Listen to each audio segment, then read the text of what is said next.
Welcome to Slash Bash, where today I am bringing you another pro-revenge Reddit video.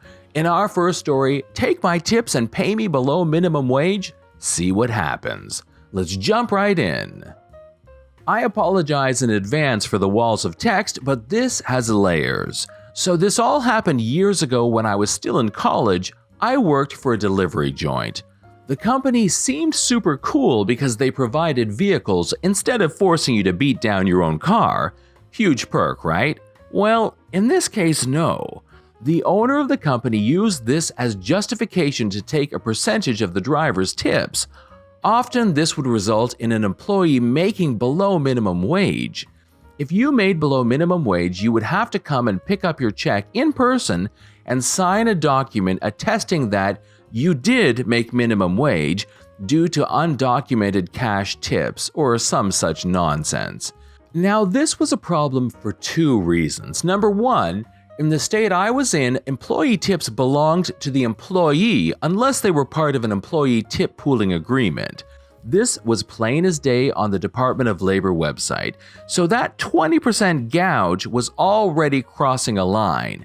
Number two, you cannot just hand wave and or force employees to say that they made above minimum wage. So pretty shady stuff, right?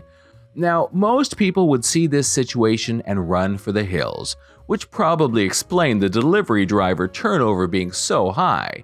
I, on the other hand, saw the potential. See, I am pretty well versed in labor law and decided that I was gonna ride it out. I wanted to see how long they would keep this crap up. Here and there, I would make comments to the managers about the legality of their practices and was often told, "Our lawyer said it's okay, so it's okay." Would love to meet these lawyers one day. So I patiently waited for a year, documenting every red cent they took from me and encouraging the other drivers to do so. Every new driver that came through that door got a little powwow with me, and I would give them the skinny. Unfortunately, my plan must have leaked because sooner than later, the joint decided to fire me after making up 3 bogus infractions. If you're interested in those, ask and I'll explain in an edit. This wasn't a problem though, as my plan was already in action. See, in this state, unpaid wages collect interest. What was $20 to $40 a night, 5 nights a week over 1 year, quickly became a decent sum. So I began collecting the names of current and previous employees who had been screwed over by the company and collected their documented data, then sent it off to the Department of Labor. At the end of the day, it took a couple of months, but the company was eventually required to pay a decent chunk of change to all parties, and a pretty hefty fine on top. Overall, I believe it came out to a little under $100,000. I wasn't done though. See, those shady little documents they had us sign claiming we made over minimum wage affected how the company was reporting its payroll tax. The IRS eventually came in and hit them for a ton of back taxes, and I received a small portion of the settlement. The IRS used to pay people who tipped them off. I don't know if they still do. Finally, I was increasingly aware of the company's under-the-table arrangement with their health inspector, which I decided to go ahead and tip off to the health department. This resulted in even more fines and a temporary closure for the joint. Altogether, it ended up costing this dumb little delivery joint a ton of money just to stay open, all because they wanted 20% of their drivers' tips. The moral here is this: know your labor laws. It's degenerates like these who profit off the ignorance or fear of a workforce. The more you know about your rights, the less idiots like these will be able to survive in the wild. Thanks for coming to my TED Talk. Edit number 1. Holy crap, I did not expect this to blow up. I also wanted to address something I saw in the comments quite a bit. If you are in a situation that does not seem right, document everything. Keep a little black notebook and write down everything. The most important thing you can do to protect yourself from nonsense in the workplace is document, document, document. If you are ever in question of something, be it disability rights at work or earnings, you can always contact your state Equal Employment Opportunity Commission branch or Department of Labor branch. They will gladly help you figure out what is and isn't proper. Don't be a person who gets taken advantage of by bad employers. Only by fighting back will they ever learn their lesson. Thanks again for all the questions, and thanks to you fine folk who found this worthy of an award. Story number 2. One-party consent recordings, the kryptonite of butthole supervisors. I'm a paramedic, and after many years of working regular ground ambulance, I decided I had had enough. My whole career, I was either a glorified Uber driver being spit on by drunks, bit by meth heads, or chauffeuring people between hospitals, though once in a blue moon I saved a life. There aren't a lot of different jobs you can parlay an emergency medical services career into, so I elected to move into the private sector and got a job doing basically the same thing at a mine in a remote environment where I worked 2 weeks straight with 2 weeks off, less stress, and an enviable salary. On the surface, this was a sweet gig, almost heaven compared to the regular stretcher jockey job I came from, and it would have been such if not for the absolute psychopath who managed the emergency medical services out there. I didn't work directly for the mine's operator. Instead, I was employed by a contractor. The coordinator, my local boss, as he was called, was a golden boy as far as the mine company was concerned.